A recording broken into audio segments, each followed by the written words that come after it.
Yes.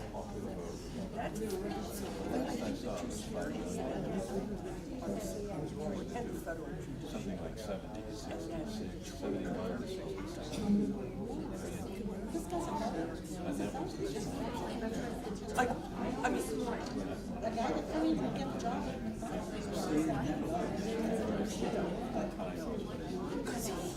Since midnight. but it's still the same lines coming through. They're just sending a rational.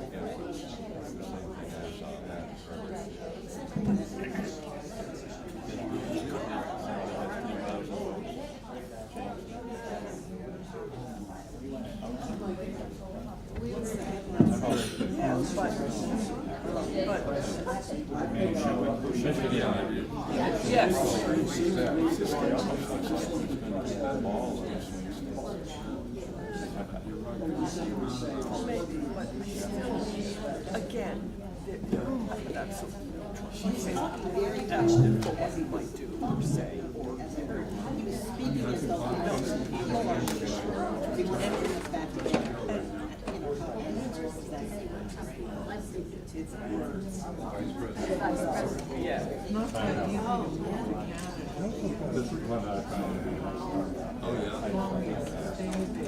you can prove that you have good income.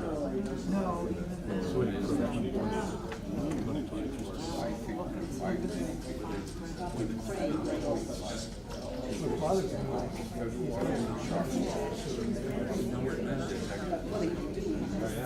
Absolutely. I figured he's not going to make it, but the outcome of that is not so great.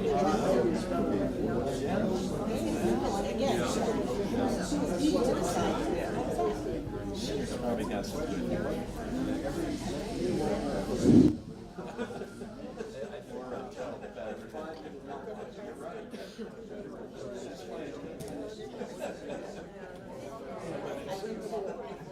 This past weekend, and the guy that was running against Bernie Sanders was there.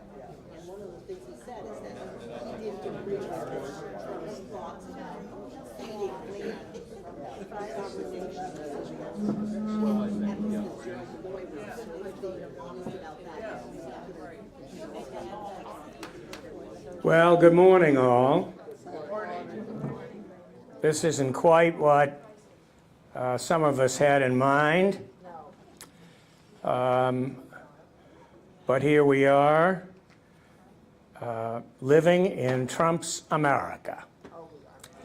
And I'm sure we'll hear that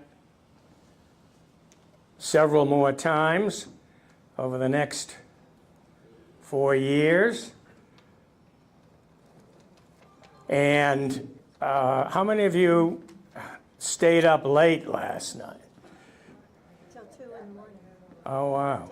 Well, so as I said with some of you earlier, this map is a map of Prince Edward Island, which of course is a province of Canada, just to the north. And I thought maybe we'd hold our last meeting next week up there to look at some property. Of course, I remember in 2000 when all of the many people who we knew said they were going to move to Canada after the Bush v. Gore election, and I never knew of anybody who did move up there. So it's probably, there probably won't be a big rush to Prince Edward Island, but I'm told it's a very nice place. And it's actually not all that far from here. In any event, I thought that we'd take a look at this map. I don't know if it'll be the last time, but one of the last times we've been looking at it. And I think, as best I know, there are still 3 states uncalled, I think. Nevada, Arizona, and I think Michigan. But anyway, so let's do this.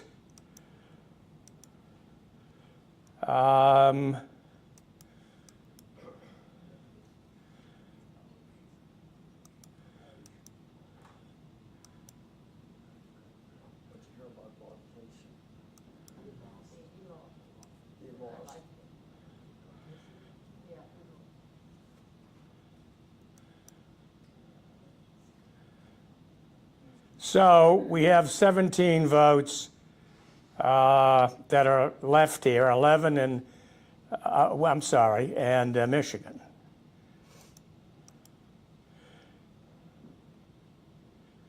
Is that right? Yeah, I think so. So the Republicans, Trump already has 281. The best that the Democrats can do here is 250 something, and that's where we are.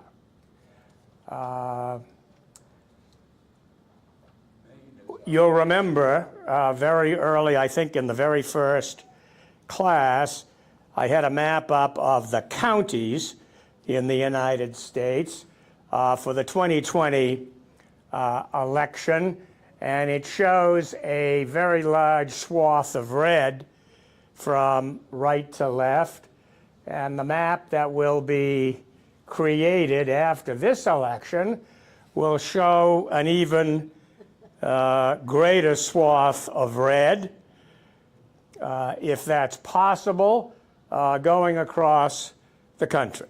Yes, Andrew. Yeah, the New York Times. It's not called Maine or New Hampshire. Oh, really? Yeah. Did they call it, the New York Times says, yep, you're right, they did. So does it give a, But Maine is still out. Maine's still out? Yeah. So what was the final total on New Hampshire, do you know? 3,000 votes. How many, 3? Yeah. Difference of 3,000? That's what I saw. And they, 3,000 Yeah. Yeah, for the Kamala was Harris. 3,000 ahead. 3,000 ahead. Yeah. Okay, well, I think we have her here in there, so, but Maine is still out? Yeah. Okay. Maynard, what was Biden's electoral college? It was over 300. It was Yeah, 302. yeah, it's either 302 or it was right in there. And Trump's win in 2016 was about the same number, a little over 300. What happened in Omaha? I didn't see the, I think there's one vote in Omaha. Harris got one vote. So should that have come into play, she had it, as it were. The early returns for Osborne out there were actually he was ahead for a while, but the sweep came across, and I think he wound up losing by about 6 points. There are still a number of Senate races out there. I don't know how long they will go, but we might look at a couple of those.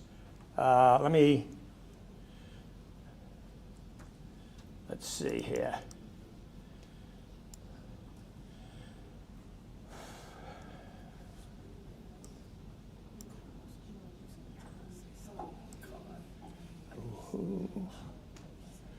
What happened to my Senate races?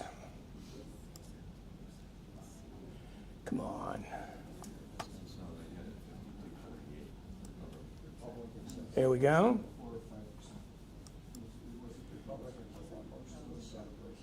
So, as I understand it, the races in Arizona and Nevada are still open. Apparently, I don't think they've called the Senate race for Pennsylvania, and I don't think they've called the Senate race for Michigan. So those conceivably, I mean, I think Gallego can win that race. Well, there it is at 10 o'clock, so I guess that's just now. So he's still up, but this is only 2/3 of the vote. So she's pretty close. And that would be, were she to win, that would be interesting because she still thinks she's governor from the last election. So she'll probably go to court to try and hold two positions at once. But in any case, that's a possibility. Kari Lake in the Senate would be just an unbelievable happening. And I think they did call Ohio for Bernie Moreno. I'm sorry? I think Bernie Moreno is in. Yes, I think they did call Moreno. Let me, whoops. Whoops, oops. Keep reminding us it's the place to go. They have great muscles. They are good. What happened? Nope, not that one. The Okay, hold on. What did we do here? what did I do? Did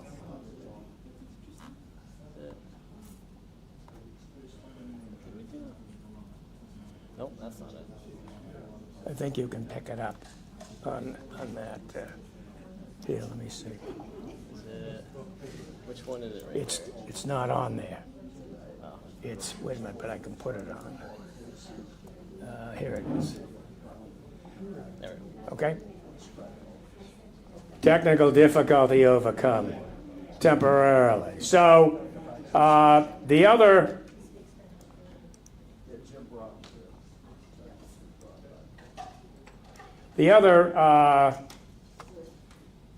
I was just trying to pull down something here but I think is it 52 now that the Senate, I think it's 52 that, no, that's the presidential one.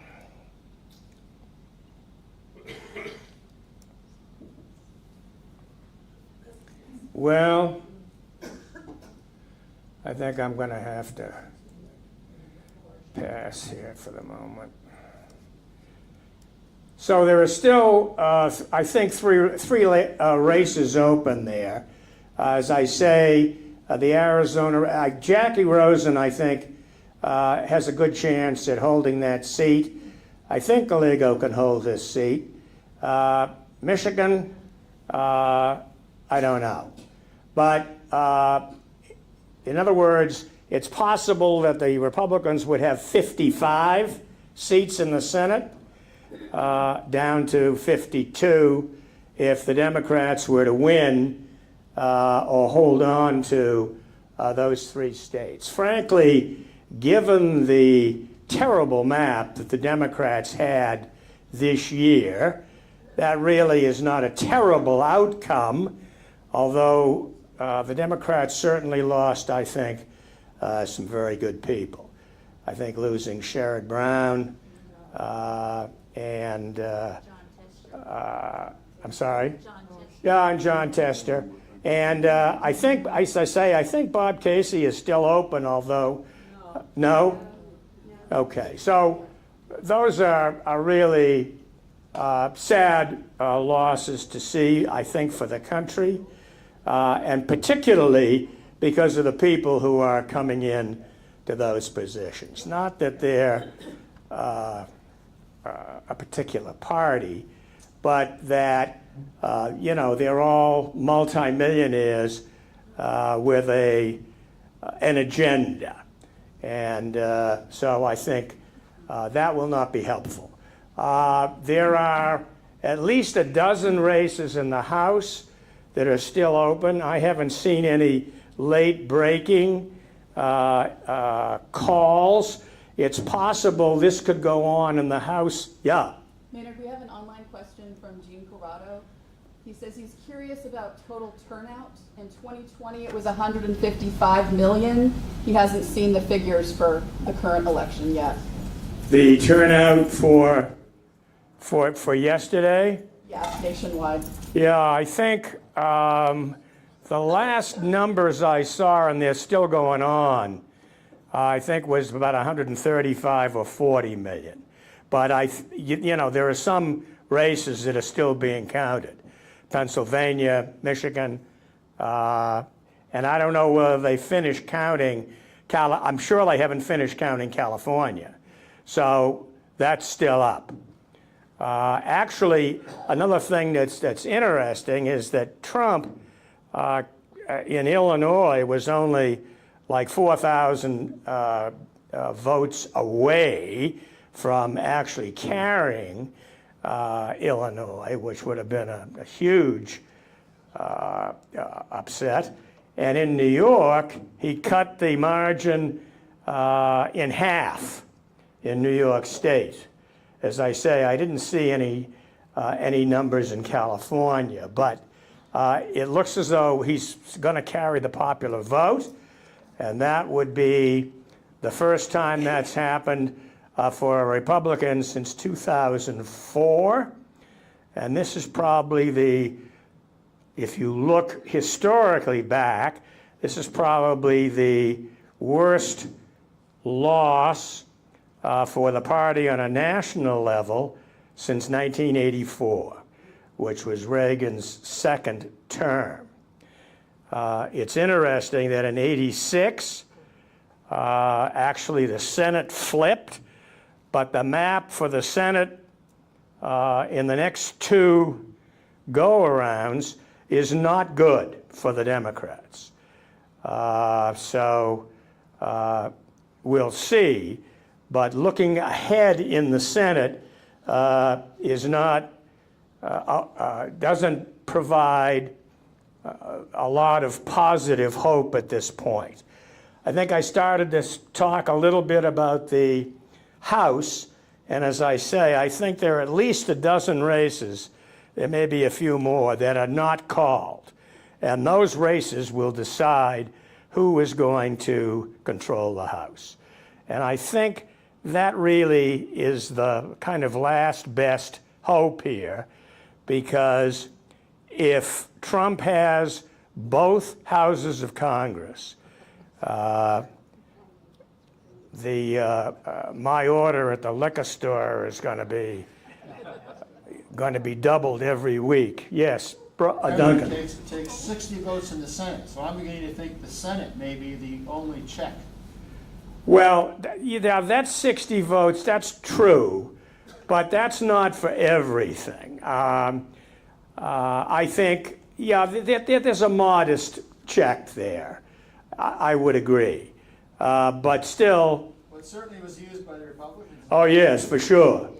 And, I mean, it's certainly, it's better than 60, definitely. And it won't, you know, the best it's going to be is 55. So I would certainly agree with that. The House, I think that margin is going to be very slim for either side. Could be as little as a vote, could be as many as 7 or 8, I think is probably the biggest margin it will be. But it would be better certainly for the Democrats if Hakeem Jeffries was Speaker of the House. Yes. You didn't mention that he holds the courts too. I'm sorry, I He didn't. holds the Supreme Court also. Oh. So not only both houses of Congress. Well, that's certainly, we haven't talked about the court much, but yes, I mean, this is going to be an interesting 4 years. And, you know, we're going to see characters like Musk and Kennedy Jr. and Steve Bannon and Steve Miller and all of these friends who are apparently Judge Cannon, whose name is being badgered about as Attorney General. That's a scary thought. But I think we're going to have to just face up to the realities. And my take is, you know, they have told us what it is they're going to do in so many words, a lot of words, 900 pages in Project 25, which I think I sent a link to you for, but anybody can find this on the web, and you don't need to read the whole 900 pages. There's an executive summary at the beginning, which is, I don't know, half a dozen or maybe 8 or 10 pages. But it's easy to read and very sad to consider. You know, the end of the Department of Education and DHS and a whole bunch of other things that are going to change the way this country operates. Yes? I was wondering, Maynard, if the Democrats keep the House, would the threat of impeachment be something that might slow them down a little bit? Well, you know, my take on that is we've been down that road. And it was not successful. There's certainly no chance that a Senate with 55 people, you know, with 55 Republicans is going to impeach him. And I think as we look back on the impeachments and on the trials, I think the net result was a positive for Trump. For reasons that I think are not easy to explain, he became the victim, and I think actually increased and strengthened his support among his base. So at least as, you know, we're here today, I wouldn't think that strategy is one that we would seriously consider. I don't know at this point what the Democrats are going to seriously consider. I think they're in disarray here. I want to talk a little bit about that. Sugar? I just wanted to say that I think I read that whoever's going to be elected would probably have 2 appointments to the Supreme Court. Well, of course, that yeah, there's some talk about that. But what that requires is a justice to either fall down and pass or to resign. And I don't see any way that there's anybody on the court now who wants to resign. Thomas is definitely looking to be the longest serving justice, and he's got about 3 years left to do that. I think Alito actually is the next one. He's not stepping down. So I don't think that's as likely as it might be. I think, you know, on the other side, Justice Sotomayor has some health issues. But that's something that we wouldn't want to see happen, I think, because the way things, you know, would shake out would be that would give Trump an opportunity for another appointment there. So I don't think that's likely. I mean, obviously, a health incident is something we can't predict. Duncan? I have a constitutional question I don't remember. The president can't be elected more than twice, or can't serve more than 8 consecutive years? It's both. He can't, theoretically, the way it's worded, if he's elected twice and serves 2 full terms, he cannot be eligible for office. That's what the Constitution says.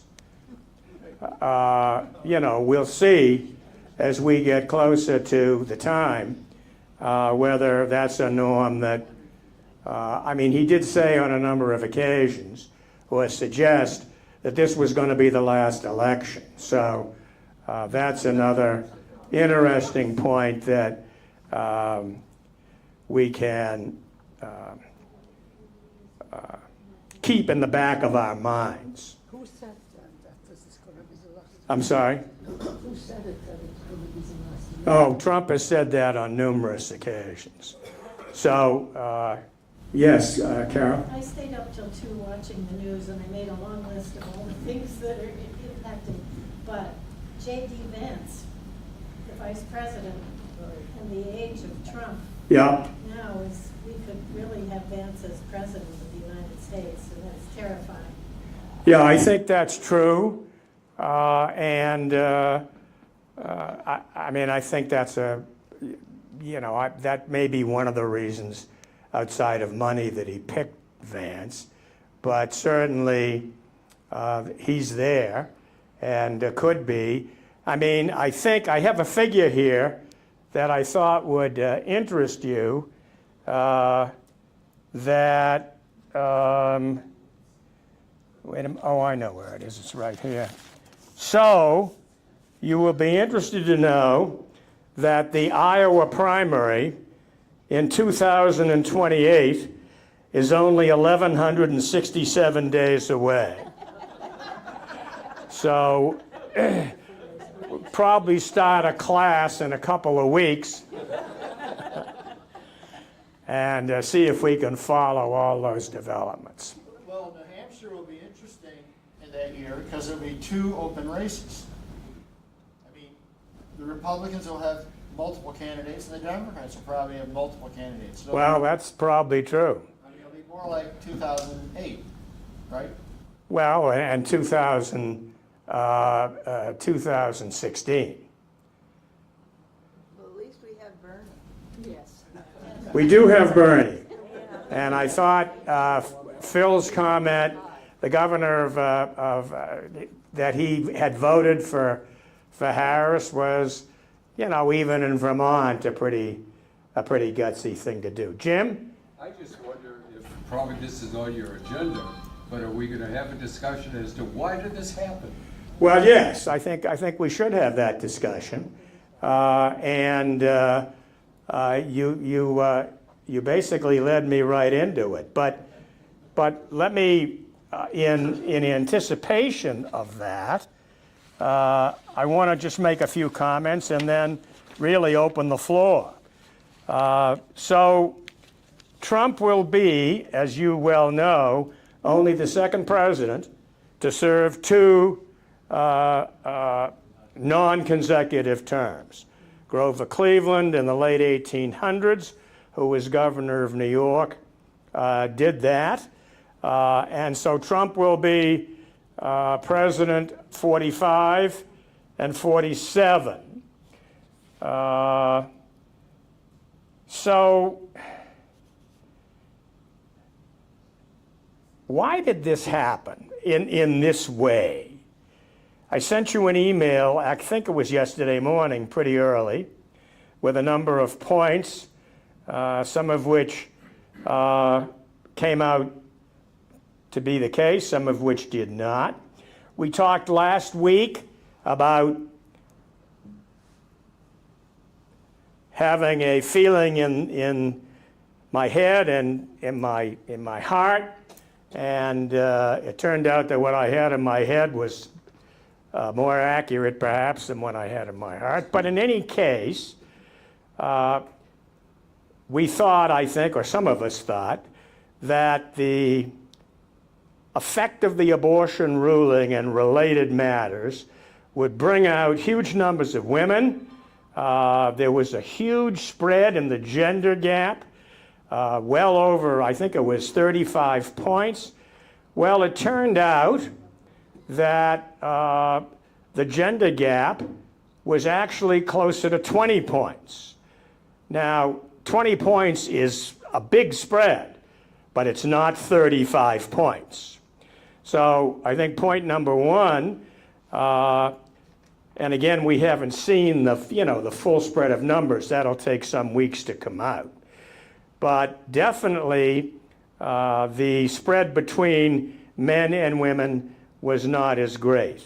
Then we saw a very significant move in the Hispanic vote across the country. Huge, huge spread. Last time Trump ran, I think it was roughly 20% of the Hispanic vote. This time he got 45%. And those are huge numbers. I mean, this is a very major population in the United States. Now, it is true that the Hispanic vote is not of one mind, or at least we're not talking about, from one country. We're talking about from a whole range of countries, from Central America to Venezuela, to Mexico, to Cuba.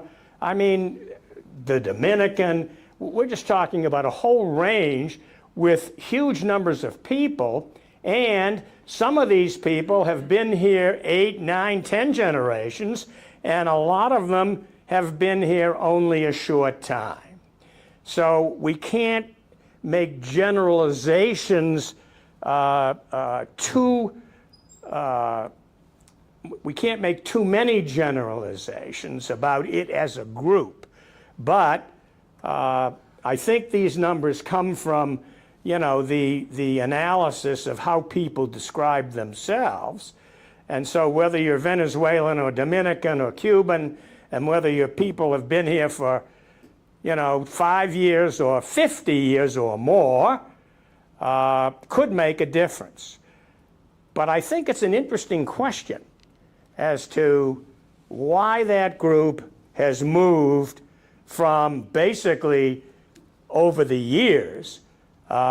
George Bush was the last one to pull anywhere near that. And you'll remember he spoke Spanish. That population was much smaller then, overall. And then that, that vote went back basically to the Democrats. Well, as you saw last night, from Pennsylvania all the way across the country, the Hispanic vote came out very significantly for Trump, and mostly or very heavily men, Hispanic men. And also in the black community, the number of men who voted for Trump in 2024 was essentially the same as who voted for him in 2020. He didn't gain any votes, but he didn't lose any votes. So we had that kind of a move. Andrew? Yeah, in Wisconsin, Trump won 25% of the African-American community, and it's never been higher than 10% before. So just in that state, he more than doubled. That's not just men, that's the whole, both men and women. So Andrew points out that in Wisconsin, Trump went from, what was it, 10? 10 to 25. To 25% with the black vote. I haven't seen specific breakdowns, but I think, and so I think that's kind of, I mean, those are kind of gross points, but they're important. The gender gap,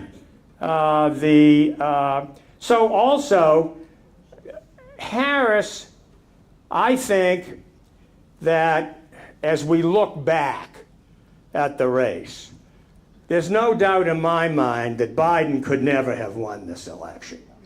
I mean, Trump was beating him up in the polls before there was any change. I think as we look at this, it really wasn't that Harris lost this election. It was that Trump won this election. He overperformed in virtually every category.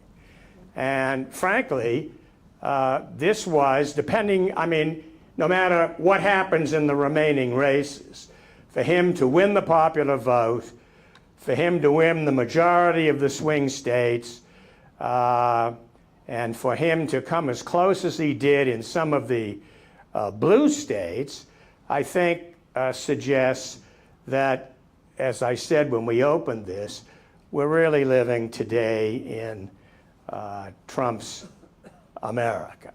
And if, you look back, let's say, to the days of Richard Nixon, and you remember those difficulties and those problems.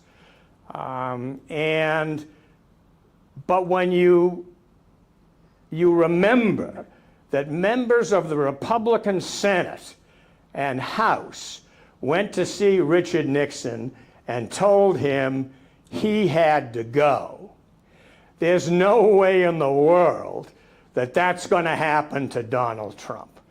There's nobody in the House or Senate that I know of who has the testosterone to go to Donald Trump and say anything about his leaving. It's just not happening. It didn't happen during the first term, and it's not going to happen during the second term. Because I think it's simply because of the collapse of the Republican Party and the fact that he demands absolute loyalty. And that is a significant change in our political posture. are they afraid of him? I think they're absolutely afraid of him. They're afraid of them. They're afraid of him for the physical safety of their families, and they're afraid of him because of his obvious psychological problems. And this is what has happened over the last 9 years. We can remember when he came down that famous escalator, and everybody who knew him snickered, and he paid everybody who was there $50 to be there. And there was no way that we could have predicted that 10 years later he was going to be reelected president, and that he would have completely taken over one of the two political parties in this country. Yes? I mentioned this in a couple of classes ago, and so I want to bring it up one more time. You brought up Nixon, and since watching him, I learned something from him all those years ago, and that was that he was able to predict the outcome of many elections. He was able to what? Predict the outcome of many elections. He was famous for getting it right, and one of the reasons why social psychologists said that he was right about predicting things was that he was a particularly prejudiced person. He thought, for instance, that John Dean was a hippie because he drove a Porsche.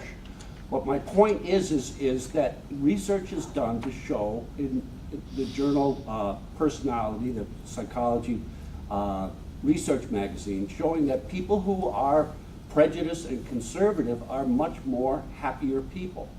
They just are. That liberals and Democrats are much more intellectual and much more deeper thinkers and usually better educated, but they aren't as happy. And I think that the problem has been is that we've got a lot of people who are very prejudiced and very happy about being prejudiced.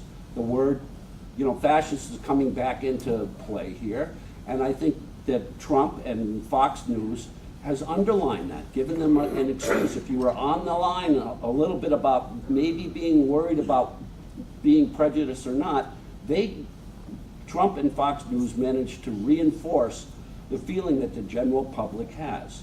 And that's why we got into this situation. So, Can we have a vote on who's happy here in this room? on who's happy? Happy about what? So why don't we wait till after we have a little libation? Yeah, I mean, I'm happy to take a poll on who's happy. Is that a question about this situation, or are we just happy in general? In our lives. I'm sorry? Happy in general with our lives. So are people happy in general with their lives? Yes. Yeah, I mean, We're in a good stage of life. You know, the stock market is up.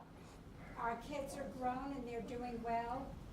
You mean we're not happy? I disagree with what he's saying. well, he was citing a couple of journals of psychology, which, you know, you have to take at your own, you know, you may look at it. No, Ross? Nearly one thing hasn't been talked about very much is that I guarantee you that nearly every leading economist would agree that Biden is leaving Trump with an incredibly good economy. Trump is very lucky. He may deny it, but it is true from any economist's point of view. I also think that made some progress with the other Muslim countries in the Middle East to maybe pull things together, I hope, with a two-state solution in Israel. But he has that progress that has been made. We don't know how that's going to go. But yes, but there's no question on the economy. We have far and away the best economy in the world right now. So I think that I would agree with that comment. However, I would say that with what Trump is apparently planning, which is some very excessive tariffs that could take could be a major factor moving forward, and most of those same economists have said that those tariffs would be a serious problem for the economy. So, Bob? I tend to agree with what was just said. We have an economy that's the envy of the world. But what Trump tapped into was people not like us, people that in their day-to-day lives, you know, they look ahead and they can't see how they can afford to buy a house. The groceries are too expensive. They can't afford to take care of their kids. And he tapped into that fear. You know, you can't convince those people that we have an economy that's the envy of the world. Well, I think that's, Bob says that what Trump tapped into was this feeling among a very large portion of the population, obviously, that this was not the greatest economy, that, you know, the price of everything was too high. And one of the interesting things was that polls that were taken very recently about how they approval or disapproval of Trump's first term, the retrospective approval rating was 6 points higher than the highest approval rating he ever had. So what he did was he kept in virtually every 3-hour diatribe that he had, he kept mentioning the economy, among other things. So there's no doubt that that had an impact. Yes. I wanted to go back to another one of these subgroup results. I think maybe the two most surprising ones, again, I'm going to look at Wisconsin. Under 30 voters, tied. Never has it been anywhere close to under 30 not going massively for Democrats. It was tied. First-time voters, Trump won. So it relates to the economy. Young people know they can't afford houses. They're looking at how much money is going to us over 65 crowd versus investing in younger people. The data's out there. And I think that's the warning sign that we don't have a great economy for everyone. And young people see it, and we're losing young people. So we saw very long lines all last night at the college campuses around the country.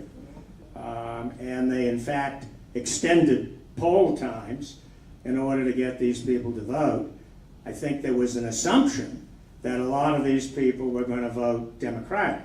But in fact, apparently there were as many, if not more, that actually voted for Trump. And you had the additional factor, at least in some places, of the Middle East situation, which in Michigan definitely, I mean, we knew that was at least 100,000 votes off the top, maybe more. I haven't seen any data since this finalized, but I'm sure in Dearborn and in Hamtramck and those towns just outside of Detroit, that he lost, that Harris lost a lot of votes from that. So the going forward, one of the things, or some of the things we're talking about in Project 25 is, basically kicking any reference to climate change, out of the federal budget and, completely losing that. We're going to see, as I said before, we're going to see probably the end of the Department of Education. Maybe we're going to see Bobby Kennedy as the head of Health and Human Services. I mean, that's really, a scary thought. And there are many other things we're going to see. We're going to see Elon, who's amazingly unqualified to do anything with the federal government. Not to mention the fact that he should be absolutely prohibited from doing it because of a conflict of interest. He has hundreds of millions of dollars worth of federal contracts that should disqualify him instantly. And so, other comments on Martha? I have a question about something else altogether. There were a lot of initiatives in states yesterday on the abortion thing, and where does that stand? Because they passed, and does that mean they're effective now? So that's a good question. So Martha asked, what happened to the abortion referenda yesterday? I think there were 10 of them, as I recall. I believe there were actually 2 in Nebraska, which confuses things. But basically, there were 8 that passed, 8 out of 10. Florida got 57% approval, but they needed 60%. So that didn't pass. But 57% of the people in Florida voted for it. And so, query, that means that the people in Florida are stuck with that, 6 weeks, I think. There are a lot of people in Florida who are going to get pregnant. I mean, I just heard over the phone of 4 or 5 people who I know. And so they were too old. So, I mean, where are these people going to go? I mean, if they've got money living in Palm Beach, they can fly to Maryland or Virginia or Massachusetts, but there's no place down there they can go. They've got to go hundreds of miles to find a place where they can get treatment. And if they've got serious medical problems, that's a serious issue, very serious. The only state that I know of that turned it down flat was South Dakota. So the other question about when they go into effect, I think varies depending upon the state. And I can't give you those answers. But what that means, they were 7 for 7, I think, before this cycle. So that means that they're basically 15 for 17 in referendum, which I think anybody here would take. That's a pretty good average. And speaking of averages and betting, I would just point out that the guys who bet on Trump, we had I showed that polygram thing for a number of weeks, and it turned out that somebody in France had bet $35 million on Trump. And, I guess he came out pretty well. Although, it's interesting about when and how these payouts will take place. It's not 100% clear. So this fellow may have to wait a little bit to collect. Maybe he'll collect in Bitcoin. No, that's absolutely possible. Bill? In addition to that big gambling winner, how do you feel the rest of the world now perceives and will respond to the United States, especially the large economic areas like Germany, Japan, China, Europe in general? Well, we haven't talked much about foreign affairs, and actually this campaign wasn't much about foreign affairs. There was very little conversation about it. Bill asked the question of, what are the impacts on foreign affairs? So I think, with regard to NATO, I think I think the people in NATO are concerned because again, we don't know. Trump has famously said on many occasions, "Give me 20 minutes with Zelensky." I certainly wouldn't be happy if I were President Zelensky today. And 15 minutes with Putin, and I'll have this taken care of. Well, the answer is, yeah, you can do that. Just tell Putin he can do whatever he wants. That's easy. Anybody can solve it on that basis. So I think that's a serious problem. And, I have no idea how that's going to work out. I think I heard that Netanyahu had already sent congratulations and probably some bagels and cream cheese, and, trying to make him happy. I think on the other side of the world, I think things are much less clear. I think the situation with Xi is going to be difficult. If there's going to be a big tariff, that's the beginning of a huge other thing. And whether there's going to be love letters again between North Korea and the White House is another story. But remember, North Korean troops are fighting on the Russian side in Ukraine, which is a potential for another huge disaster. So I think those are all potentially serious problems, and Trump is his own Secretary of State. The generals are all gone, and who knows which one of those geniuses could wind up in that position. Steve Bannon would be a good guy. He can bring his podcast with him. Bob? He's out of jail now. He is out of jail. What does it take in terms of Senate confirmation to get people appointed to cabinet positions? I'm sorry, you said something about Senate confirmations? For cabinet positions? Yeah. How many? What's the process? Is it 60 or is it just a majority? No, it's just a majority. So he can get anybody he wants confirmed. But he makes them acting, so he doesn't get them confirmed. Well, that's true. But Martha points out that his trick was to make them interim or acting so that it would be easier to fire them, basically. And so he may continue to do that. Can one senator put a confirmation on hold? That's an interesting question. I think the answer is I don't know the answer to that question. I know that we went through that with military. with Tuberville and the military, and he held up, what was it, 6,000 nominations for over a year. So that's possible. That's possible.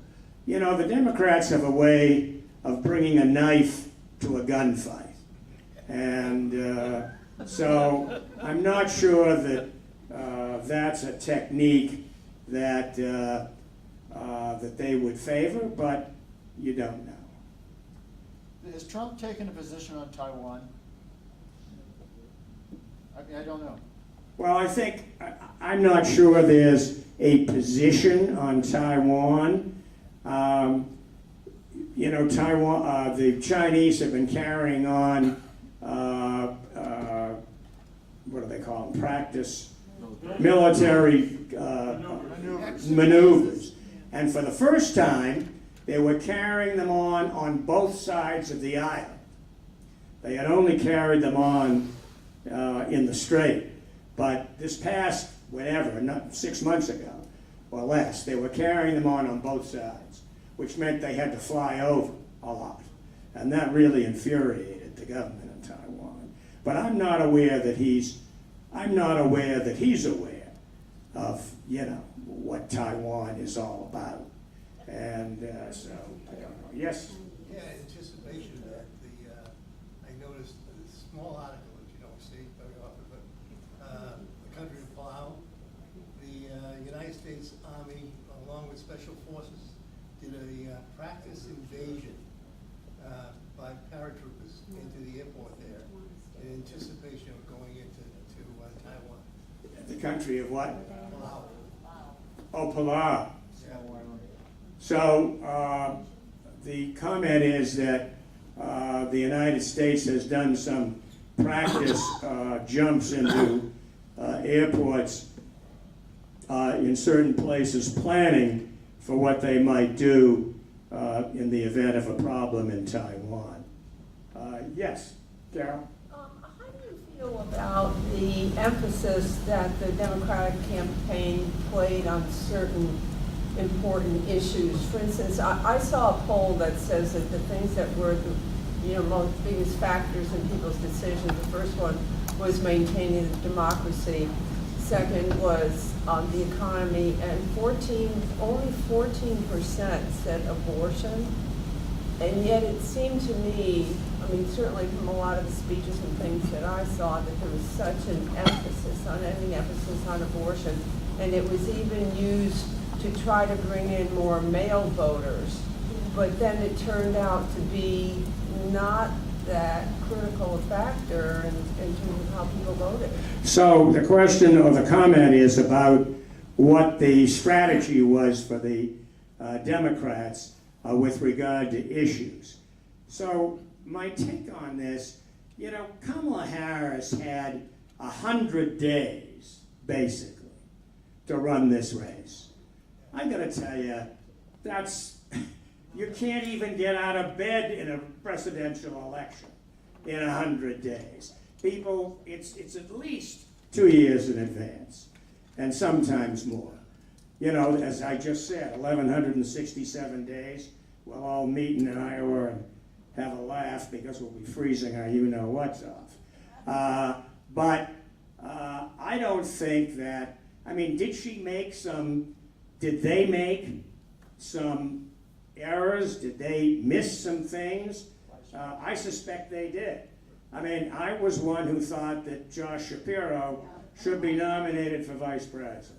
But as I look at the results, I'm not sure that would have made a difference. It is possible that he could have carried Pennsylvania, and that could have made a difference.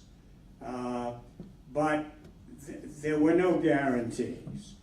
So I think the strategies were, they had the best people that they could have. They got Obama's folks, you know, they brought people in.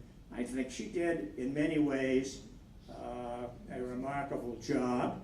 But I think, and I think this is important, Kamala Harris was a black woman married to a white Jewish guy running in a race that looking back, she probably had no chance of winning, or very little chance. And I think we need to face up with the fact in this country that we are a misogynistic population. We are racially bigoted. We have been since this country was founded. It's written into the Constitution. It's in the Senate. It's always been in the Senate. And every time this comes up, we're faced with, you can't call anybody a bigot. And so, that's embedded in who we are. And this election was not about Kamala Harris. It was to some extent about Donald Trump, but it was certainly about us. And we are not who we keep saying we are. We are not a multiracial, warm, embracing society. That's just crap. We are who we have been for 200 and more years. And every step forward we take, with the Civil Rights Act or the Voting Act, we take 2 steps back at some other time. And with the court we have, and the courts we have, and where we are in this country, I think we have very serious problems about where we're going and how we're going. And actually, that reminds me, I have here, I'm not selling these, but I have here a book, No Democracy Lasts Forever, by Erwin Chemerinsky, who is the dean of the law school at Berkeley, very well-known liberal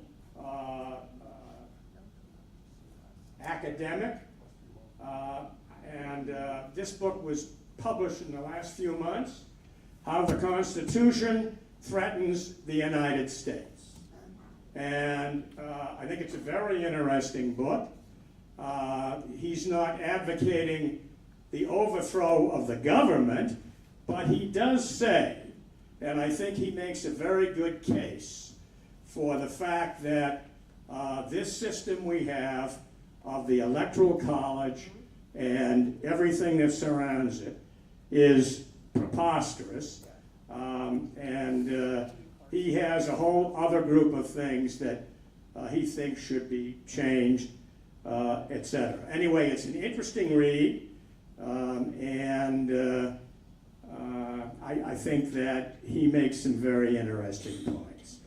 You know, we live up here in this part of the country, in New England, but particularly in northern New England, in Vermont, in New Hampshire, in Maine, and we look around and we are a pretty similar group of people.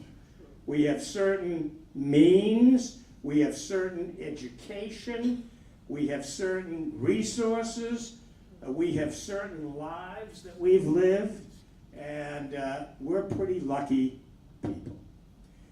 But as someone has already suggested, that if you go elsewhere, even if you go to Manchester or perhaps to Nashua,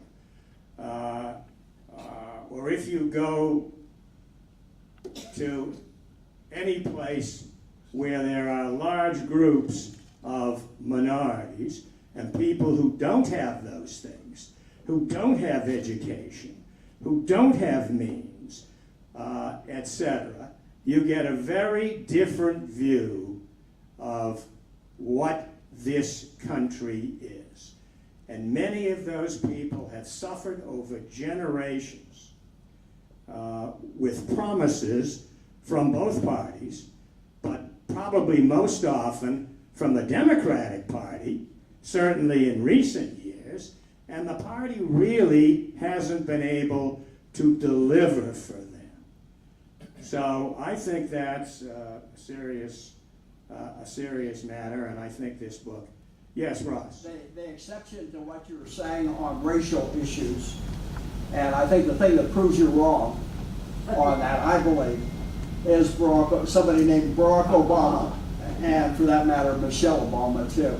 And that's a big exception to what you just said on racial issues. Well, the answer to that is yes, of course. Barack Obama won. He was, I would say, a moderately successful president. He's an amazing guy. He blew it, at least in one sense, because he paid no attention to races in states or in local communities. He gave up the control of the state legislatures all over the country because he didn't care about them. And so I think there's no doubt that was a huge move forward. And I would say this to you. I think that his election was a motivating factor to the right, and I think it strengthened the support that the right had, and I think it remains with us today. That doesn't mean it wasn't a great event, but I think that's the 2 steps backward after the election. So it's 11 o'clock or thereabouts. Let's take a 10-minute break. Just quickly, the process that I think we're going to use for lunch is that we'll break, I don't know, sometime before noon, a little before noon, and hopefully they'll find the food and bring it in. And then the way we're going to, Sarah, what are we going to do? We're going to have people. They're actually going to collect cards at the door, swipe your card for payment, Okay, and so, give you a band. Okay, so what we'll do is we'll ask everybody just to leave and line up, and then when we're ready, you'll come in, you'll hand somebody your credit card. As I say, the base price is $18. That will include coffee and tea, and then there'll be an add-on for service and tax. I don't know, it'll be somewhere around $23 or $24. That's the bottom line. I think this bar may not be open, but there is a bar upstairs. So if you want to drink, that's a possibility. Anyway, so that's what'll happen. And I think if there's anybody here who did not sign up, I think given who we have here today, there's no reason why you can't join us. I think there'll be enough food, so you're welcome to do that. Are there any questions on that? Good, let's take a break. We'll come back in 10.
I have just an announcement or two and then a question for you.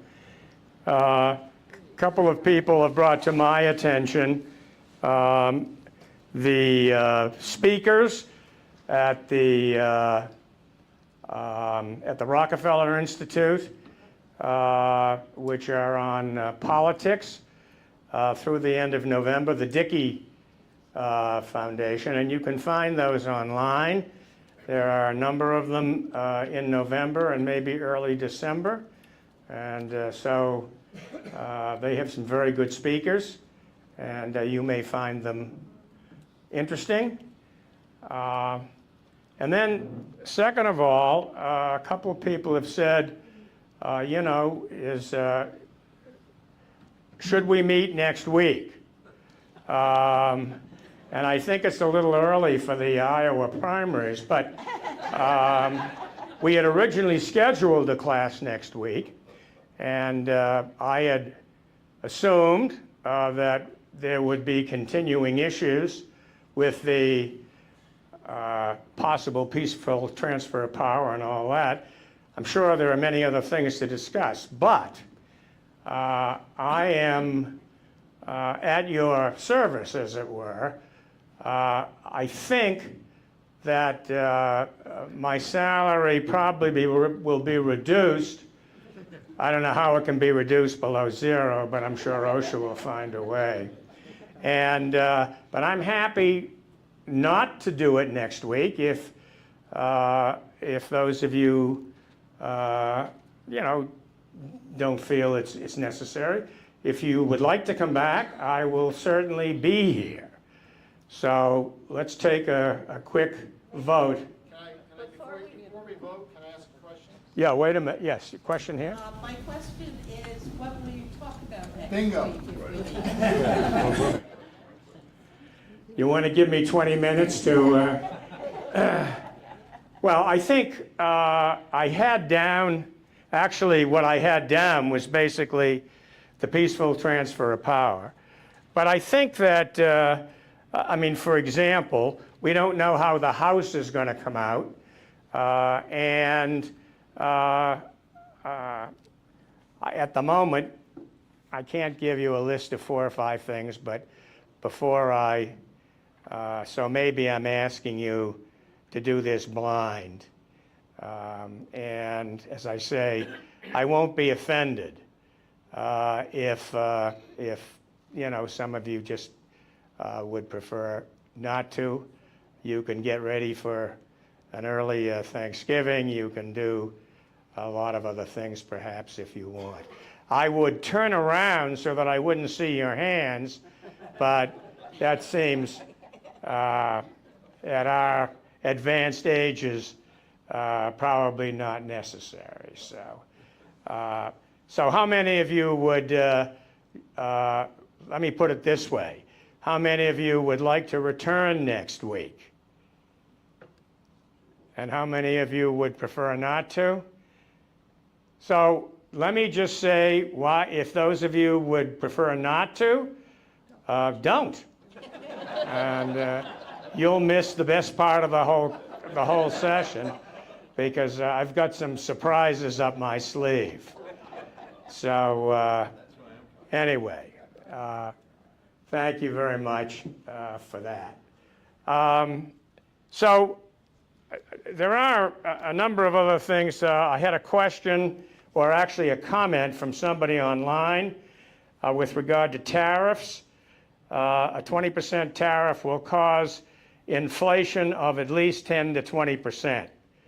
And we've seen some estimates from various, I think The Economist had an article on that, and from a lot of highly respected economists, and there doesn't seem to be much question that will, the introduction of serious tariffs will definitely have an effect on our economy.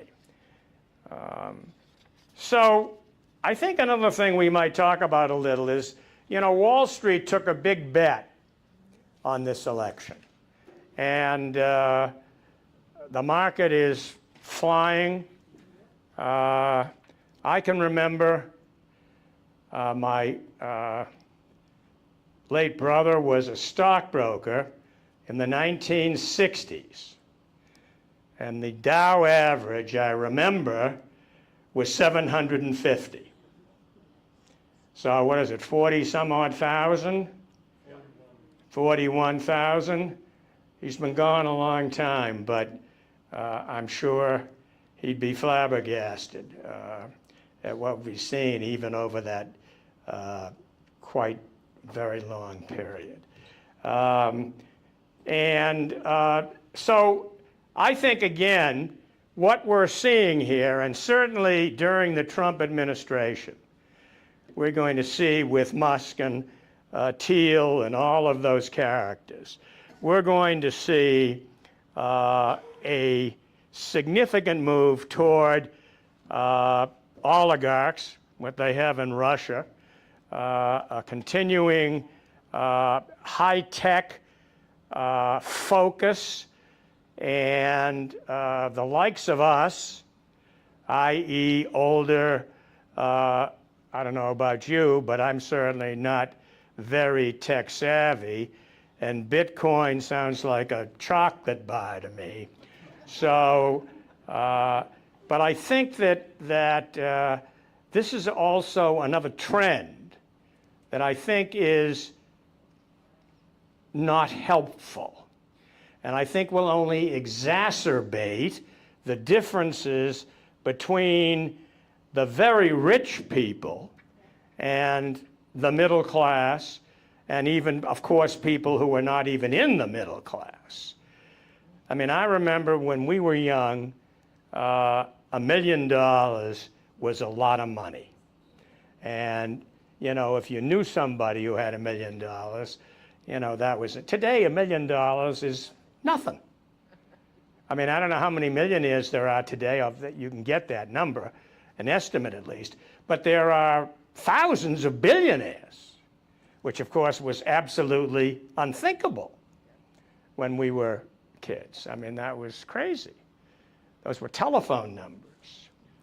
And how many people remember their telephone number from those days? Yeah. And how many had party lines? Whatever happened to those? Wow. I remember operator.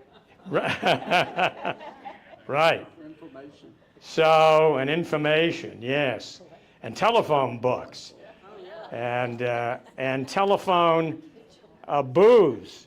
Remember when you had to make a phone call and put a dime in and there was some guy or gal in the thing who was, you know, there forever and you had to make a taxi or an airplane? Yeah, that was something. Anyway, Wall Street has made a big bet here.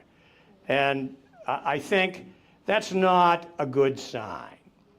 And so I think that we need to be, I think, concerned about that. It's another feature of what we're going to be seeing over the next 4 years.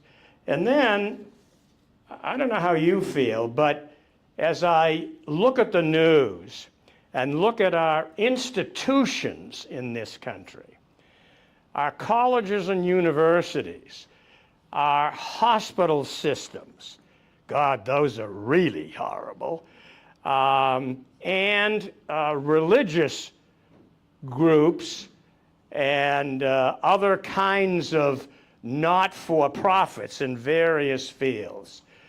I am concerned about those. How many Ivy League presidents resigned this year because of some ridiculous mess in which they found themselves and couldn't? These are supposed to be smart people, and they couldn't find their way out of these things? I mean, and we have, in this new administration, we have a whole new attitude toward education. Public education today in this country is deteriorated. It's probably worse than it ever was. I can remember in Boston in 1976 when busing started there, and that was one of the last places in the country. Ted Kennedy was bombarded by tomato, whatever, and today, 50 years later, the busing is still going on in Boston, and the public schools are decimated. There are no white people in the Boston schools at all. That's what they've basically succeeded in doing. And what's also happening, not necessarily in Boston, but in other places, is that the religious right has been pushing through the judicial system to get tuition to religious schools and all kinds of other private schools, when historically there was supposed to be a wall between those kinds of institutions, and that's been broken down and being supported by our friends at the Supreme Court. So that's another traditional part of our growing up between, the end of World War II to where we are today.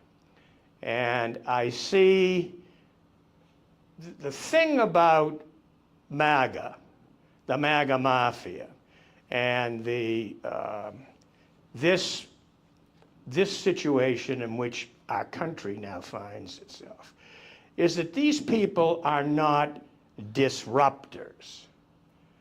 These people are destroyers. And there's a big difference. It's one thing to wave your arm or carry on or carry a signboard. We've all known people, as somebody once said, there were good people on both sides. And in some cases, that's true. There are good people on both sides. But this is not a group that's interested in disrupting. This is a group that's interested in destroying the fundamental principles of our Constitution and our country. And I think that's a very dangerous situation, no matter, as I say, you can look at Project 25 by yourself. I'm sure now today you can buy a Trump Bible at a very good price. I read that, this thing was published in China for $2.50 a copy, and he was selling it at $59. I don't know how many dozen he signed, but I'm sure you can pick them up cheaply. And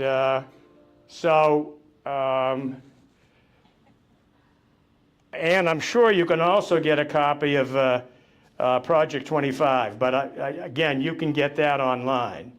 And I suggest that you do take a look at it.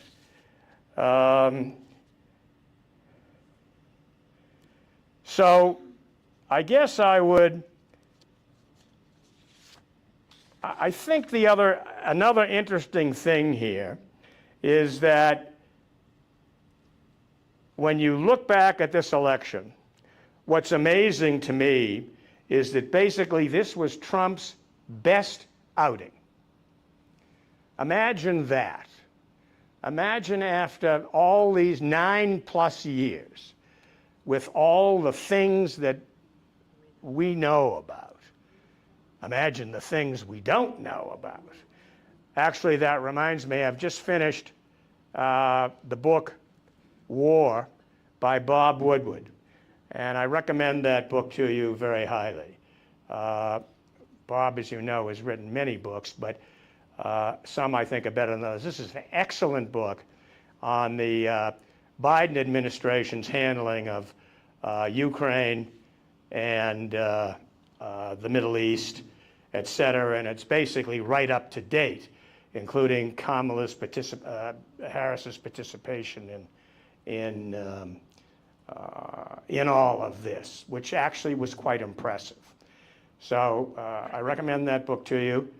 I think it's quite interesting.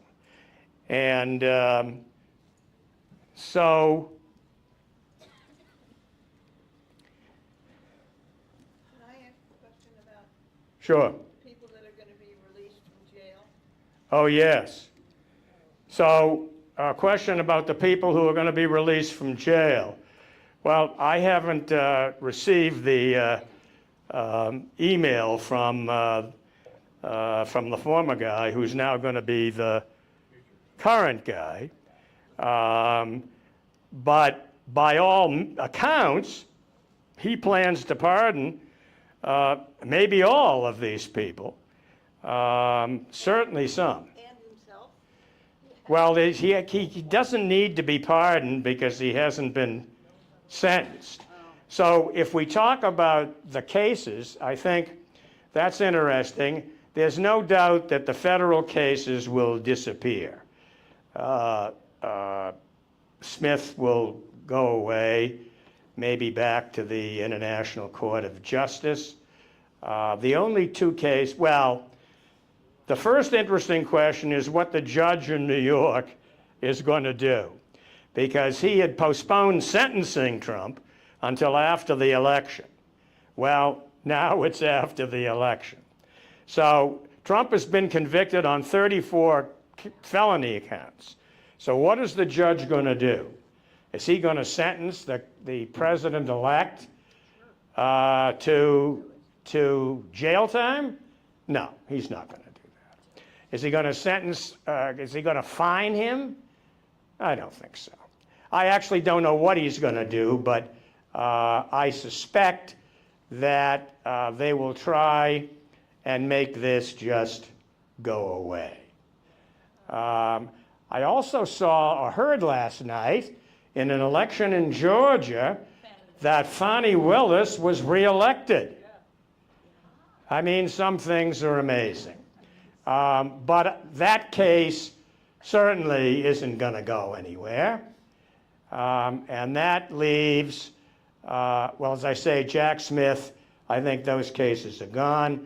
And that leaves Eileen Cannon, who's already been successful in postponing all these things on her own. So I think all those documents that are in Trump's bathroom down in Mar-a-Lago, he can bring back to the White House and put under the table in the private dining room so he can review them at his leisure. And I think basically that's all just going to disappear. Yeah. So here's the question. Joe Biden now has immunity, right? Because our Supreme Court said he's immune. Can he release anything on his own in the act of saying he did it as the president? You mean release some secret documents? Right, or release the findings of Jack Smith.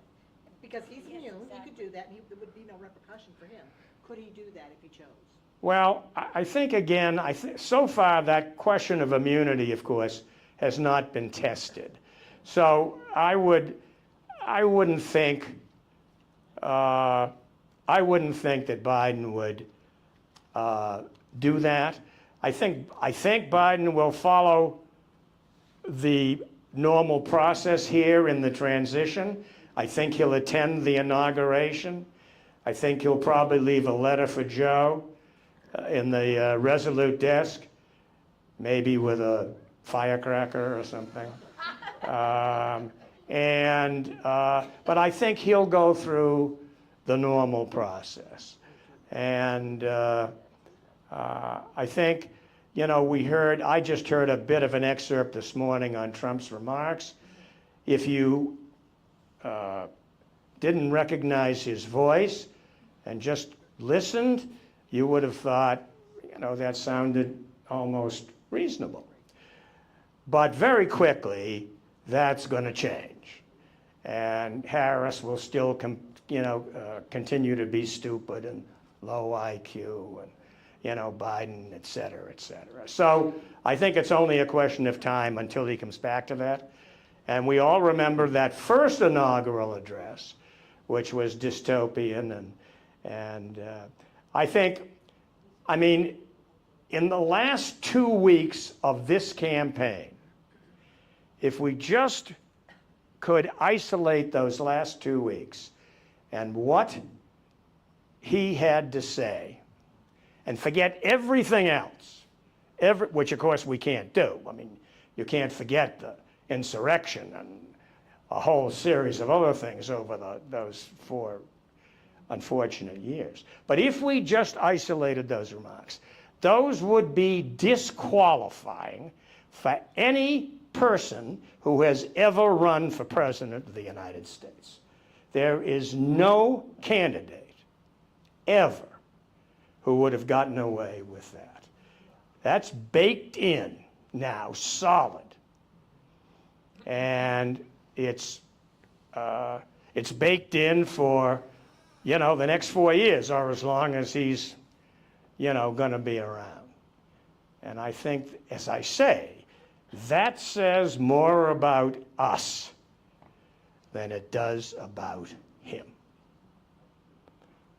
How could he have been disqualified? Who would have done it? Well, no, he could not have been, I mean, he could have been disqualified by not voting for him. That's the only way he could have been disqualified. Was there a question? Yeah, Jim? As the president-elect, does he have the power or right to disinvite the current administration leaders to his inauguration? So that's a nice question. First of all, he's not the president-elect yet. He doesn't become the president-elect until after the Congress approves the electoral votes. So that would be on January 6th. So could he call Joe and say, I don't want to see you here? I suppose he could. There's nothing to prevent him from doing that. And that would, you know, and I suspect if he did that, you know, Joe might, in fact, be relieved. Yes, Duncan. There's a possibility that he will not last 4 years, given his health. And J.D. Vance becomes president. Yes. From your view, how much of J.D. Vance's recent behavior is because he had to say those things to be Trump's partner? 100%. Well, my question is, he seems like a smarter person who can speak an entire sentence. And I'm just wondering what your view is, that be a good or bad thing?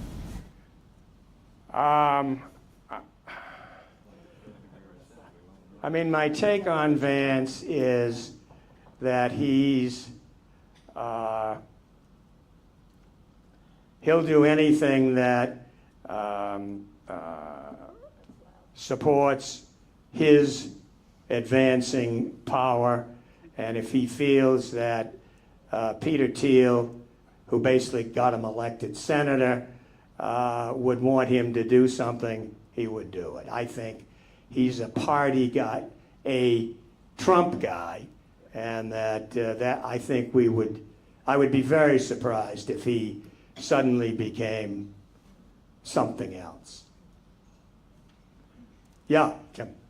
Why did they drop or not pursue the emoluments clause before? And because they didn't, do you think Trump will be emboldened to push that edge to make profits off of being president into the future? Well, I think the thing with the emoluments clause was like a couple of other things in the Constitution.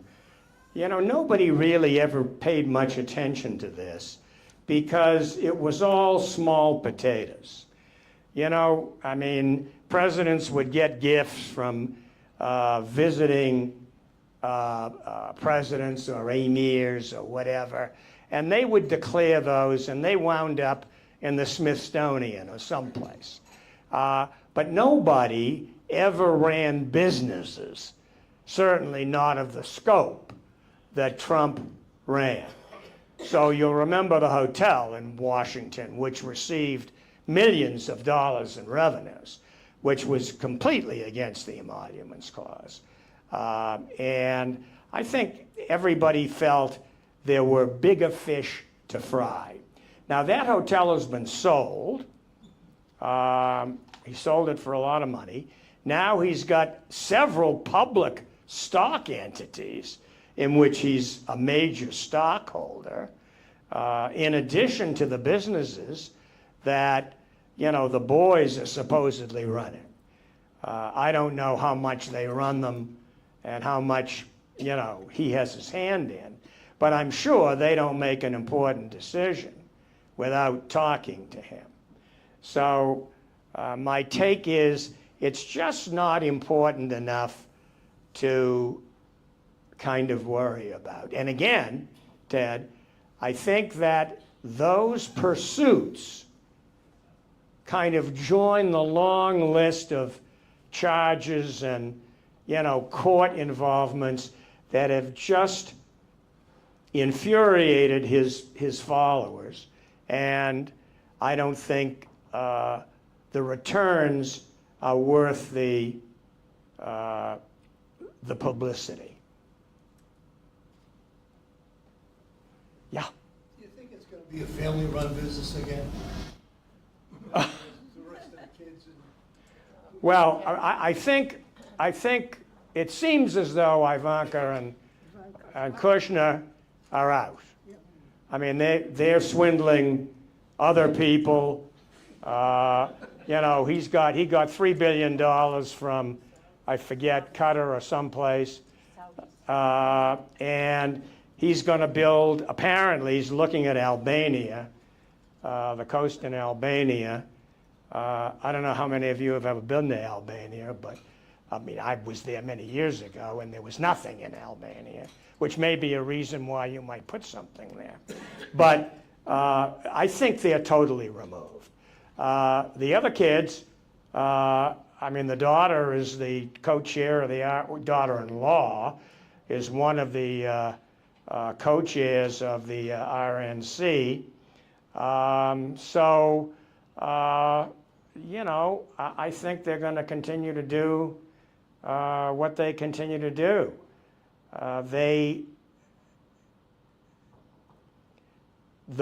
Again, this goes back to the oligarchy thing. If Musk is really a good friend of Trump's, there's no amount of money that won't be available for whatever purposes the two of them decide. I mean, he has what, $250 billion? And that's today. So, and I think there are others, not with the same amount of money, but who are kind of in that game. The whole Silicon Valley crowd with Thiel and all of those folks are just looking, you know, to make a big buck. And I think as long as Trump is alive and kicking, that they're happy to deal him in. What happens with Musk's contracts with NASA and all of that? So Martha asked, what about Musk's contracts with NASA? And, you know, that's a very nice question. But I think the answer to that is nothing happens to them because he's Trump's buddy and nobody's going to raise a fuss. That's my take. Russ. More so, I think, even than you're saying, because they all think, they all think we're on the threshold of a great big AI thing in Silicon Valley. Yeah. Bigger than anything we've ever said. They say, according to Tom Friedman and Musk and others. So Trump is going to be sitting on top of that. Right. Musk obviously will be. Yeah. This is a big thing. Very big thing. And so one of the things we saw yesterday where there are bomb threats at the polls across the 7 swing states. And apparently the FBI felt that many of them, if not all, were Russian based through, you know, AI or however else they were. Basically, there were never any bombs. They were just to create chaos and all of that. So that's just something that, you know, you do out of your back pocket when you're, you know, in between shots of vodka. So I think that's where we are. Yes, Bill? I was just thinking, those of us who are not real happy today, maybe can look back and gain some comfort from Hillary Clinton's concession statement back in, when was that, 2016, when she said, we have to accept this, our system elected Trump, and he's now our president, the people chose him. So, I mean, Well, I think that's absolutely true. There's no point in saying anything else. And the people have chosen him. And we know what the first term was. And we know what went on between the first term and this term. And that was very unpleasant. And I suspect this will be just as unpleasant or more difficult. That doesn't mean that we have to take it lying down. I guess it was Michelle who used to say, when they go low, we go high. Well, as I say, you know, you have to know when to push back or fight back. And I guess I've used this phrase before, going to a gunfight with a knife is outside of that wonderful scene in The Magnificent Seven many years ago in a movie where James Coburn was able to throw a knife faster than a guy could pull a gun. But that's in the movies. And so I think being a good guy or doing your civic duty is fine. But I think the party needs to coalesce. They need to realign these. This is the Democratic Party, given the realities of where we are today in this country. And I don't know who's going to lead that fight or that operation, but we still have, definitely, in the Democratic Party, we've got this very progressive wing on one side, which is demanding certain things.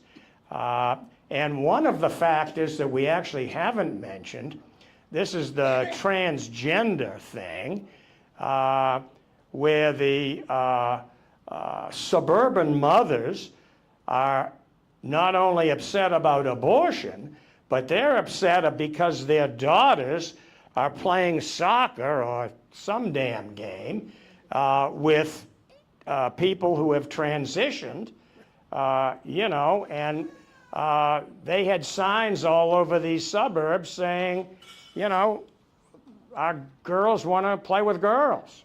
So I think that's another factor. And then you've got more moderate Democrats, centrists, and they're not going to be of one mind, but they need to come together and determine how they're going to respond to all of these very aggressive steps that are going to be taken by the Republicans. And I think that's their task for the next couple of years. And as I say, I don't think, will Harris play a role? I think so. Will she lead it? I'm not sure. Will she run for office again? I don't think so. I mean, that's just my take. But there are people in the Democratic Party who could run for office. There's, what's his name in California? There's Shapiro. There's a lot of folk out there who I think could be good candidates. But you can't do it in 100 days. Yeah. I think one thing that we could all do locally is be very concerned about the climate and take as much time and effort that you can to be aware of it and what the issues are and get involved. So I think a lot of people, whatever the issue, I mean, climate is certainly one. The continuation of the fight on abortion is, but in New Hampshire at least, not in Vermont, but in New Hampshire, we, with Kelly Ayotte as governor, and I don't actually know what happened in the House at all, but if we have another Republican House and Senate, we're going nowhere on climate change. This Republican Party in New Hampshire is a waste of time. And so I think that that's just not going to happen. If we can elect some Democrats to the legislature, I think that would, and of course elect a Democratic governor at some point. I think Kelly is going to run for Senate in 2 years against Maggie. She wants to take her on again, that's my guess. So fortunately, hopefully, she won't be around very long, and maybe Maggie will be able to beat her again. Yeah, Ross. It's even worse. I think what's going to happen, there's no question, no matter what happens with the climate, and Biden was very good, it's going to, the floods, everything's going to get worse over the next 4 years. People won't forget about it. It's going to be on everybody's mind. They're going to be affected. They're going to be affected more and more on Florida. This is only beginning, and it certainly is going to get even better with Trump. So, it looks to me like they're set up. So why don't we end this session? And I think if everybody goes out and then makes a line, you can come back in, Sarah. Is that the way we'll do it? Yeah, basically, Autumn, is that your name? Yeah. So if you could just report to Autumn to submit payment to her, and then proceed on to lunch. And then we just come back to your tables, and if you want an adult beverage, we'll see how we can organize that. I'm leaving, I'm not staying. You're making us think of the next 4 or 5 years.